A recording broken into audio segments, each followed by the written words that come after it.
buenos días, bienvenidos y bienvenidas a Europa 3.0, un programa especial que hacemos desde el Parlamento Europeo en Bruselas, donde vamos a hablar de esta institución, de nuevas formas de comunicación y de otros temas interesantes con los dos eurodiputados extremeños, Ignacio Sánchez Amor, que nos acompaña en este plató, y María Eugenia Rodríguez Palop, que también participará en este espacio, aunque no ha podido estar en el plató por motivos de agenda. Además, tenemos aquí a varios influencers de la región, a Sandra Majada, conocida como invitada perfecta, Hola. a Aníbal Martín, divulgador de la lengua, también sobre todo de la extremeña, y Cristina Dávila, influencer de moda. Y se han desplazado hasta aquí, hasta el corazón de Europa, gracias a una iniciativa del eurodiputado Ignacio Sánchez Amor. Nacho, ¿en qué consiste esta invitación?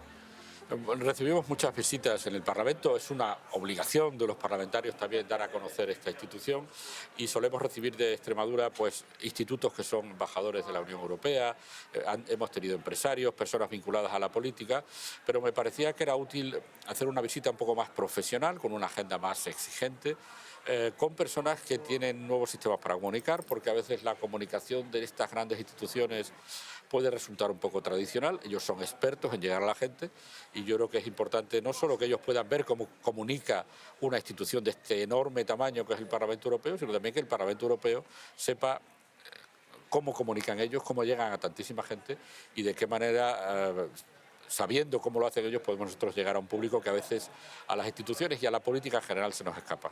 Pues le preguntamos a ellos y a ellas. Cristina, ¿qué os está aportando la visita? La verdad que todos coincidimos en que está siendo muy enriquecedora, nos ha sorprendido gratamente. Ha habido varias sesiones, varias reuniones en las que nos han comentado cómo se comunica desde aquí, y también hemos hecho dinámicas que creo que al final nos llevamos un poco ellos y tanto nosotros, el cómo podemos nosotros sacar de su parte y llevárnoslo a nuestro terreno, y ellos un poco las estrategias comunicativas que nosotros tenemos con el perfil que nosotros nos siguen, ¿no?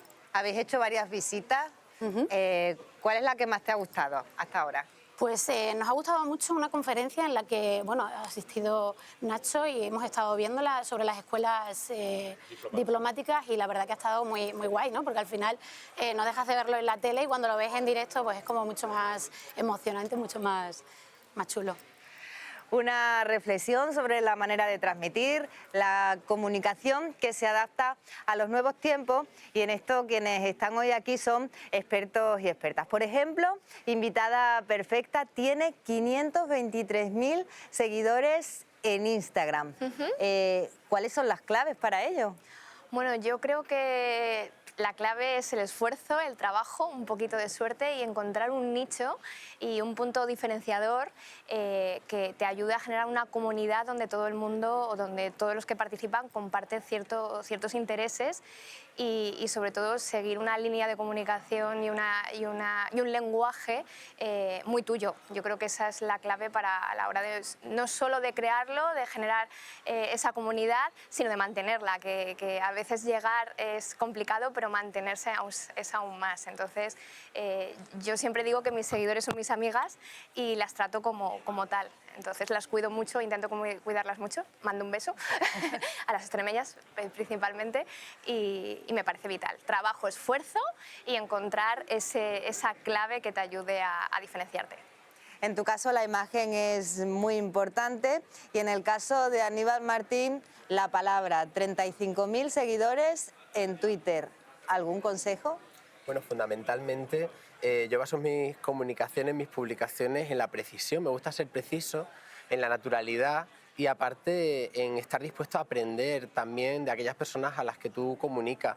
En la tarea que a mí me ocupa, que es la divulgación del patrimonio, casi todo el mundo tiene mucho que decir, sobre todo de mi tierra, porque me encargo mucho del patrimonio lingüístico extremeño, y a medida que voy contando anécdotas, hablando de palabras de Extremadura, siempre hay alguien que conoce otra. O sea, al final es un canal de comunicación bidireccional, y eso hace que se cree una comunidad en la que ellos aprenden de mí y yo aprendo de esos seguidores de las redes sociales.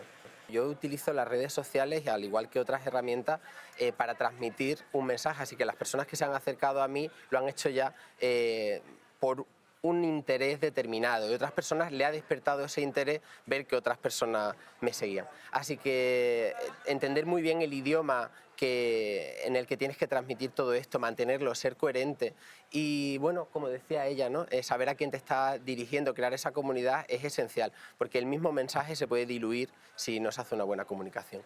Conocer a nuestro público es importante. Aquí es la ciudadanía de los Estados miembros, en el Parlamento Europeo, y para conocer qué opina esa ciudadanía existe una herramienta, el Eurobarómetro, que son una serie de encuestas. Preguntamos al eurodiputado, ¿qué dicen las encuestas más recientes? El Eurobarómetro es un sistema complejísimo de encuestas que nos permite al público en general, porque se publican, pero también a los decisores políticos tener una información muy al día de lo que piensan los europeos. Nosotros cada mes que hay un pleno recibimos las encuestas sobre los temas que vamos a tratar. Encuestas recientes hechas para ese pleno o encuestas que ya existían, pero como diputados tenemos acceso unos días antes a las encuestas referidas a los asuntos que han entrado en el orden del día. Las encuestas muestran una tremenda preocupación por la guerra. La guerra después de la pandemia ha supuesto el corte de una recuperación que iba muy bien y la gente está muy preocupada por los precios de los consumos a los que está conduciendo las escaseces de la guerra. Y nosotros no somos los que estamos peor, a pesar de otras sociedades que no son la europea, con muchas menos capacidades. Pero esa es la preocupación esencial que muestra ahora el Eurobarómetro, con un deseo obvio de que vuelva la paz por motivos que no tiene nada que ver con la economía, pero también con una preocupación grave de cómo enfrentamos el invierno con unos costes, por ejemplo, energéticos que van a lastrar mucho las economías familiares y las economías de los países. Pues sobre este tema también hemos hablado con la eurodiputada María Eugenia Rodríguez Palop, que nos ha atendido hoy y a la que vamos a escuchar ahora, pero antes me despido de Cristina Dávila, Sandra Majada, Aníbal Martín. Muchas gracias por acompañarnos y ahora sí, vamos a ver esa entrevista. Pues lo que nos dice el Eurobarómetro es que la gente está muy preocupada por la inflación, ¿no? Por la subida del coste de la vida, como es lógico, el coste de la energía específicamente y la guerra de Ucrania en este momento, ¿no? Pero dentro, digamos, de las preocupaciones más estructurales, parece que lo que más preocupa es la pobreza y la exclusión social, ¿no? Yo creo que ahí está el elemento del empleo y el elemento de la vivienda, que son casi que transversales, ¿no?, en todos los eurobarómetros. Destaco una cosa muy positiva, que el 58% de los europeos y europeas piensa que el Parlamento Europeo debería tener más competencias y valora muy positivamente la labor del Parlamento Europeo respecto de otras instituciones de la Unión Europea, lo que es una muy buena noticia. El trabajo que se realiza aquí llega a todos los europeos y europeas de forma muy directa, porque lo que se hace aquí influye en el 70% de la legislación que se lleva a cabo, que se desarrolla en los Estados miembros. En el caso de Extremadura y, por ejemplo, en relación a mi trabajo en particular, pues lo que llega fundamentalmente es lo que se hace en la Comisión de Agricultura. Hace muy poco tuvimos aquí un acto sobre desarrollo de zonas rurales, vinieron muchísimos extremeños y extremeñas, algunos además de mi pueblo, en defensa del Hospital de Llerena, que yo soy de Llerena, del sur de Badajoz, y ahí se trabajaron sobre todo tres ejes: el desarrollo de los servicios públicos, que sabemos que en Extremadura tenemos deficiencias y carencias, ¿no?, de servicios públicos, la cuestión, por ejemplo, de la movilidad, vinieron también los de la plataforma del tren, se trabajó también todo lo que era el sector primario, fundamentalmente agroganadero, porque tenemos muy buenas prácticas en Extremadura, prácticas agroambientales que además ahora se van a estimular especialmente en la Unión Europea, y después las resistencias al extractivismo. Estamos a favor, por supuesto, de las energías renovables, toda Europa está a favor de las energías renovables, pero no queremos tampoco que nos llenen el territorio, ¿no?, pues de placas eólicas, y sobre todo nos oponemos pues al furor minero muchas veces que ha manifestado la Comisión Europea, ¿no? No queremos que Extremadura se convierta en una gran mina a cielo abierto. Esto por lo que hace a mi trabajo. Ahora mismo estoy llevando ese expediente, que es el desarrollo en zonas rurales despobladas de la Unión Europea, ¿no? Pero en el resto de las comisiones en las que trabajo, la Comisión de Empleo, pues imagínate, estamos trabajando en una directiva de transparencia salarial que lo que quiere es acabar con la brecha salarial de género, estamos trabajando en la directiva de trabajadores de plataforma. Si hablo de la Comisión de Mujeres, pues mucho, ¿no? Mucho que hacer. Una directiva de violencias que estamos también poniendo en marcha, todo lo que tiene que ver con la Estrategia Europea de Cuidados, cuidados de larga duración, nuestros mayores, infancia. Es que aquí se trabaja muchísimo, se trabaja a destajo y todo lo que se hace es un marco imprescindible para cualquier política pública o cualquier legislación en los Estados miembros. Con Internet se ha mejorado la situación de la ciudadanía, tenemos mucho más acceso pues, a todo. Hemos tenido la conferencia sobre el futuro de Europa, la COFOE, y eso se ha desarrollado en buena parte porque existe Internet. Y ahí quienes más participación han tenido han sido los jóvenes, ¿no? Que son los que tienen más acceso a Internet. Pero también sería absurdo pues no tener en consideración que hay una brecha digital enorme, ¿no? Donde se atraviesan distintos ejes territoriales, una diferencia enorme entre zonas urbanas y zonas rurales, ejes también generacionales, ¿no? O sea, las personas mayores no tienen esa cultura digital, ¿no? Y también de género. Hay una enorme diferencia entre mujeres y varones, y ahí las mujeres estamos en una situación, digamos, de retroceso respecto de los varones. Bueno, yo creo que la juventud ha sido esencial. En la conferencia sobre el futuro de Europa de la que hablaba antes han tenido los jóvenes una representación de 1/3. Los embajadores frente a la Unión Europea, 1/3 son también jóvenes. Se han desarrollado muchísimas iniciativas en favor de los jóvenes. Se ha potenciado la financiación en todo lo que tiene que ver con la formación y el empleo. Y el Eurobarómetro nos dice que los jóvenes están muy preocupados por la salud mental. Es algo que no teníamos en la cabeza, ¿no? cuando empezamos la legislatura, pero que la pandemia pues, ha puesto en el centro. Entonces, yo creo que ese elemento de salud mental es un elemento que preocupa mucho a Europa y que afecta, como ya digo, especialmente a los jóvenes, ¿no? Ahí tenemos que hacer un trabajo todavía bastante más profundo y más amplio. Ahí estaba María Eugenia Rodríguez Palop, eurodiputada. Muchas gracias por atendernos a la eurodiputada. Y Nacho, ¿qué conclusiones ha extraído en su caso en el Año Europeo de la Juventud? El Año Europeo de la Juventud iba a ser un gran evento vinculado en secuencia con la Conferencia sobre el futuro de Europa, en la que muchos ciudadanos han sido consultados sobre lo que consideran que tiene que ser la Unión Europea. Como en tantos otros asuntos, la guerra ha interferido en lo que debía ser una agenda más relajada y posiblemente no hemos alcanzado todas las metas que nos habíamos propuesto. La idea es muy obvia y tiene que ver también con la comunicación. No es fácil a las instituciones que no son muy cercanas. Seguramente un joven sí sabe cómo funciona su ayuntamiento. Con una mayor o menor claridad puede entender su comunidad autónoma y su país.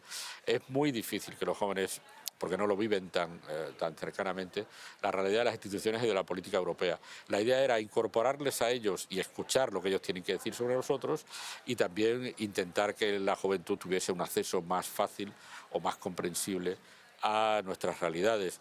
Ya te digo que al final la guerra está condicionando todas las agendas y seguramente podría haber sido un evento mucho más alegre. No lo ha sido por estas circunstancias, pero yo creo que también es importante que los jóvenes se acerquen a las dificultades que tenemos en las instituciones europeas cuando sucede una cosa como la guerra y cambia completamente las agendas. Jóvenes como los influencers que hoy tenemos aquí. Tenemos a Marta Soriano, a Olga Martínez, Martidama.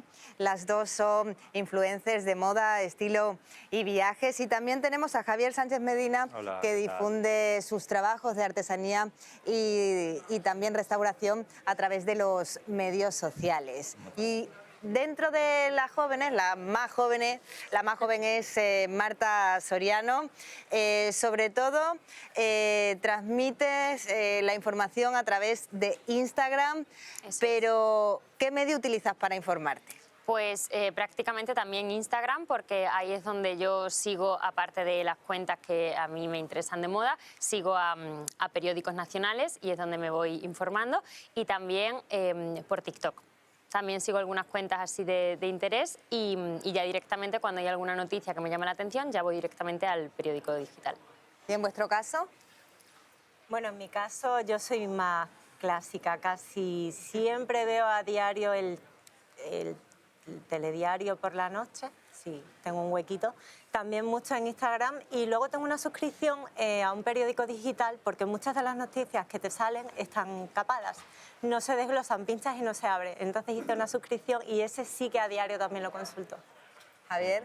Yo en mi caso no veo absolutamente la tele, o sea, en mi caso las leo en papel y después también por redes sociales donde me suelo informar. En los medios sociales podemos encontrar, por ejemplo, a Karim Halal, que lo habéis conocido, es un influencer 3.0. ¿Qué os ha parecido ese encuentro con un influencer sobre la Unión Europea? Pues al final ha sido grato también que nos muestre su manera y su visión de comunicar. Al final en mi parte ha sido interesante el conocerle. Ha sido interesante y nos ha dado una visión que no conocíamos de la Unión Europea, de cómo lo ha visto él por dentro, cómo empezó, cómo se ha ido desarrollando y ha sido muy divertido, la verdad. Está en YouTube, está en Twitch y vamos a ver un vídeo de él, de Karim Halal. Hace ya varios meses os comenté que la Unión Europea había lanzado una especie de plataformas digitales propias al estilo de YouTube y de Twitter. Y si bien esta movida sigue en fase de pruebas, ha habido avances sustanciales en dos leyes que cambiarán Internet y las plataformas digitales para siempre. Y estas dos leyes son la de servicios digitales y la de mercados digitales. Al final, la UE ha sacado estas leyes adelante argumentando que les ayudará a controlar el poder de estos gigantes digitales, al mismo tiempo que les obligará a moderar y retirar contenidos ilegales o fake news. Y es que durante los últimos años habréis visto que las grandes plataformas digitales han chocado no solo con las instituciones de la Unión Europea, sino también con los propios Estados miembros. Y la gran mayoría de estos choques se ha producido por dos cuestiones principales. La primera es porque algunos de estos gigantes digitales han vulnerado el principio de competencia, es decir, que se han aprovechado de su posición dominante para dificultar que pequeñas y medianas empresas crezcan y destaquen. Y la segunda es por temas de protección de datos de los usuarios. Por tanto, como la Unión Europea parece que se ha cansado de ir detrás de estas empresas y sancionarlas cuando hacen algo mal, lo que quiere ahora es prohibir directamente que lo puedan hacer mal. A ojos de la UE, claro. Pero, ¿en qué consisten estas leyes? ¿Qué ventajas tienen supuestamente para nosotros, los usuarios? Y, lo más importante, ¿cómo van a cambiar estas leyes el Internet para los europeos? Pues ve dejando un buen like y suscríbete al canal, que comenzamos con el vídeo y respondemos a todo esto. La primera de estas leyes es la de mercados digitales, que entró en vigor el 1 de noviembre de este año. Y lo que pretende es definir una serie de normas para las grandes plataformas online que sean consideradas como guardianes de acceso, es decir, plataformas con un gran número de usuarios en la Unión Europea. Además, esta ley obligará a los guardianes de acceso a permitir que los usuarios podamos desinstalar las aplicaciones que vienen ya por defecto en ordenadores o móviles. Es decir, que si te compras un móvil y te viene con aplicaciones de Google o Apple, las podrás desinstalar, cosa que ahora no se puede hacer. Y esto también permitirá que en un iPhone se pueda instalar la Play Store y en un Android puedas tener la Apple Store. Esta ley también prohibirá que los guardianes de acceso crucen datos de sus usuarios de distintos servicios sin su consentimiento. O sea que, si Meta tiene datos tuyos en WhatsApp, no los podrá combinar con los que tenga de ti en Facebook para mostrarte una publicidad personalizada. Y seguimos con más cositas, porque esta ley también hará que exista interoperabilidad entre aplicaciones de mensajería. Es decir, que yo desde Telegram podré mandarle un mensaje a un contacto de WhatsApp o de otra aplicación de mensajería como Signal. Estos son tan solo algunos de los cambios más grandes y visibles que veremos, pero ¿cuándo los veremos? Pues si bien es cierto que el 1 de noviembre esta ley entró en vigor, los que sean denominados como guardianes de acceso tendrán que adaptarse y cumplir con ella antes del 6 de marzo de 2024. Y ya, para cerrar el tema de esta ley, viene la pregunta del millón, literalmente. Porque, ¿qué ocurrirá si un guardián de acceso no cumple con la ley de mercados digitales? Pues que le caerán multas. Vamos con la otra ley, la de servicios digitales, que también hay bastante que contar de ella. Esta ley entró en vigor el 16 de noviembre y afectará a todas las plataformas que tengan más de 50 empleados y cuyo volumen de negocios anual sea superior a 10 millones de euros. Eso sí, aquí los gigantes digitales, los que llegan al menos al 10% de la población de la UE y que abarquen servicios como los de mensajería instantánea, redes sociales o motores de búsqueda, serán los que más normas tendrán que cumplir. ¿Como cuáles? Una de las normas será hacer más transparentes los algoritmos utilizados para recomendar contenidos o productos a los usuarios. Otra obligación de estas grandes plataformas será luchar contra los contenidos ilegales en línea. Pero, ¿quién define qué son contenidos ilegales? Pues esta ley no, sino que otras leyes de la UE ya definen como ilícitos el material de abuso sexual a menores, el contenido terrorista o el que incite al odio. Además, para todas las plataformas, se prohibirá la publicidad personalizada que se basa en ciertos datos personales como la etnia, opiniones políticas, creencias religiosas o la orientación sexual. Ahora bien, misma pregunta que con la ley de mercados digitales. ¿Qué pasa si las plataformas no cumplen con la ley de servicios digitales? Pues... Y es que en el caso de las plataformas muy grandes, la mayor multa que la comisión podría imponerles sería del 6% de su volumen de negocios mundial. Los gigantes digitales no están muy contentos con todo esto y se prevé una oleada de juicios por parte de estos para cambiar las nuevas reglas europeas. Aún así, la Comisión Europea está en modo "las negociaciones han terminado" y estamos en fase de cumplimiento por parte de las empresas. Y remarcan que las reglas estrictas son necesarias para los gigantes digitales, ya que no solo ayudan a proteger a los usuarios y a otras empresas de prácticas desleales, sino que también permiten que la sociedad europea reciba todos los beneficios de la tecnología. Pero ahora quiero saber qué opinas tú de todo esto. ¿Crees que estas leyes harán que Internet funcione mejor para los usuarios? ¿O que todo esto podría ser demasiada regulación para las empresas y que nos acabará perjudicando más que beneficiando? Te leeré en los comentarios y si te ha gustado el vídeo, dale a like y suscríbete al canal, que de momento esto seguirá funcionando en YouTube para crecer. Pues en este vídeo Karin hablaba de las leyes de servicios y mercados digitales. ¿Qué os parece que se legisle en torno a este tema? Por ejemplo, Olga. Yo creo que es algo fundamental y necesario. El fácil acceso a la información hace que haya que controlar un poco el contenido que vemos. Yo creo que es importante controlar la protección de datos personales, la protección de menores, la fake news y contenido ilegal. Es algo necesario y que debe adaptarse a la revolución que tenemos de redes sociales y lo que estamos viviendo ahora. Nacho, ¿qué otros retos se plantean en esta legislatura? Esta legislatura, lamento tener que volver a hablar de la guerra, esta legislatura antes de la guerra era una legislatura sobre la Europa digital y sobre la Europa verde. Esa era la legislatura. Es decir, vamos a avanzar en la Europa verde y avanzar en la Europa digital. Esta nueva situación seguramente nos va a obligar a repensar cosas que estaban planeadas. Por ejemplo, ahora mismo con las dificultades energéticas hay un cierto retorno de energías que nosotros estábamos pensando que habría que dejar ya.